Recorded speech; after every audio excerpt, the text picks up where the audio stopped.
If you're a focused learner who really wants to understand the unseen forces actively reshaping our world right now, well, you are in exactly the right place. Today, we're pulling together a few massive strands that are almost always discussed in isolation. We're taking the incredibly tense realities of current geopolitics, the trillion-dollar shifts in federal defense budgets, and the genuinely terrifying leap into autonomous, machine-driven warfare, and we are weaving them into one cohesive story. It's a complex web for sure, but by breaking it down step by step, we're going to see exactly how conflict, capital, and artificial intelligence are literally converging right before our eyes. Okay, let's dive right into this, because this is the profound existential question we're ultimately building toward today. It's drawn directly from a rigorous military strategy paper by CENJOS, the Center for Joint Warfare Studies. As we look at the rapidly shifting landscape of global power, we really have to ask ourselves whether the future of warfare will remain a human endeavor, or if we are actively building an adversarial system that operates entirely beyond our control. So here is our roadmap for this explainer. We'll start with the active geopolitical reality, then we'll look at funding the next military era and how that flows into investing in defense stocks. After that, we'll unpack the autonomous AI revolution, explore cognitive warfare, and finally, tackle the human accountability crisis. Section 1. The active geopolitical reality, navigating current global flashpoints. To really grasp the tech and the budgets we'll be talking about, we first have to set the stage with the immediate, real-world tension currently unfolding in the Middle East. Look at this timeline. It maps out the incredibly rapid escalation of the US-Iran conflict, based on real-time reporting from Live Mint. Just 5 months ago, at the outbreak of the war, Iran's former supreme leader, Ayatollah Ali Khamenei, was killed via US and Israeli airstrikes. Then, a week ago, that fragile ceasefire was completely shattered. The US and Iran traded strikes following an attack on a cargo vessel near the strategic Strait of Hormuz. And then, just 24 hours ago, in a wild diplomatic twist, US officials actually warned Tehran of Israel's plan to kill top Iranian negotiators, as Washington desperately tried to salvage a peace deal. Looking ahead to next week, we're seeing mass funeral processions planned in Qum and Mashhad. The takeaway here, this is a highly volatile, fast-moving chessboard. Section 2. Funding the next military era. Trillions in shifting federal priorities. Because, as you can imagine, real-world conflicts of this magnitude require absolutely massive resources, which leads us straight to our next pillar, the money. Now, what's really interesting about this slide is just how sweeping the White House's stated priorities for the fiscal year 2027 budget are. We're looking at a staggering $1.5 trillion in total resources for defense. To put that into perspective, this approaches the historic buildups we saw right before World War II. It includes a massive order of 41 ships, featuring the new Trump-class battleship. There's also heavy investment in the Golden Dome, which is a next-generation, layered, space-based missile defense system.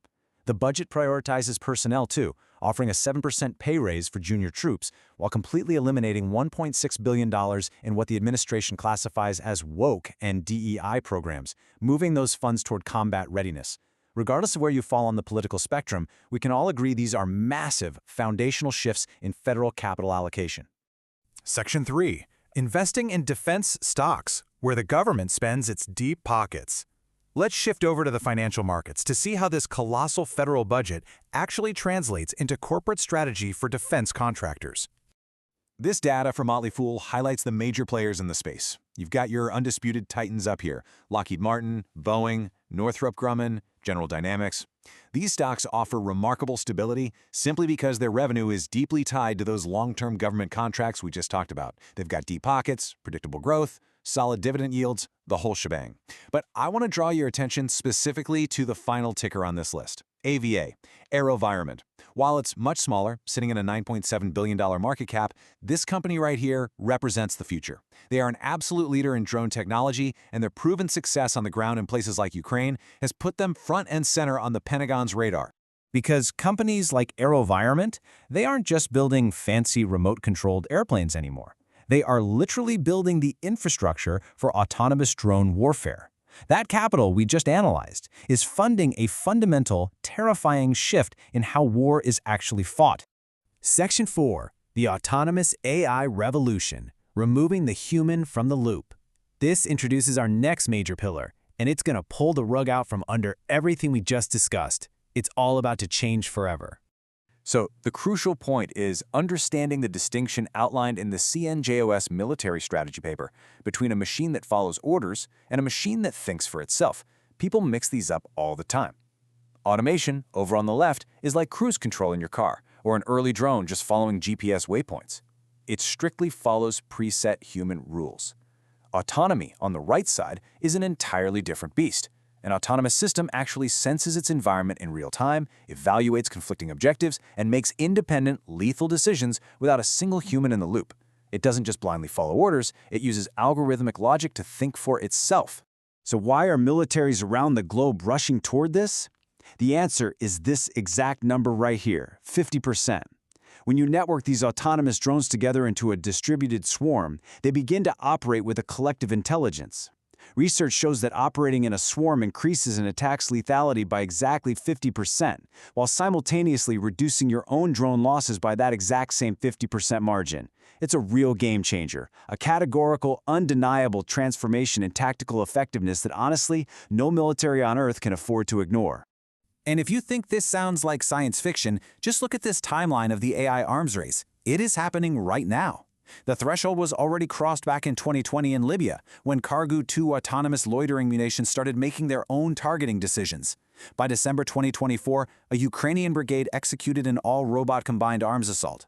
This year, in 2025, India integrated AI-enabled counter-swarms during Operation Sindoor.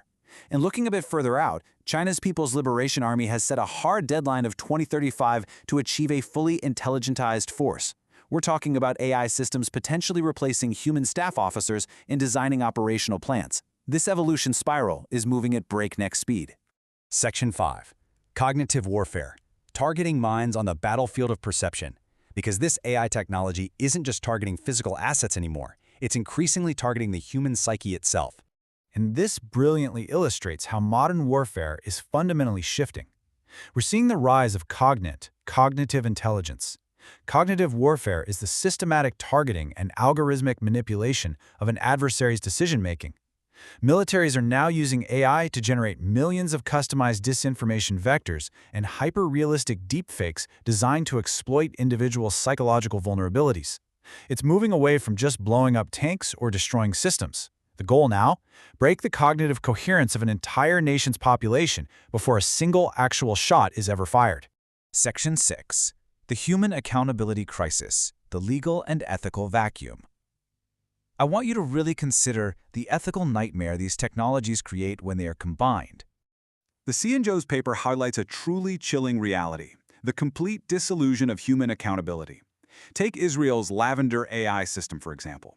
When an algorithm is operating at millisecond speeds, generating targeting recommendations across a massive distributed network, the human operator just becomes a passive monitor. If civilians are harmed, who is responsible? Is it the coder, the commander on the ground, the politician? The whole concept of meaningful human control just evaporates because human neurology simply cannot process information at machine speeds. The moral responsibility gets perfectly cleanly diffused into the algorithm. Which brings us to the end, and I want to leave you with this provocative, completely unanswered question. If an autonomous swarm commits a war crime, who goes on trial? The machine or the human who turned it on? You obviously can't put an algorithm in handcuffs. We are staring down the barrel of a civilizational regression, where the chain of moral responsibility is totally fracturing.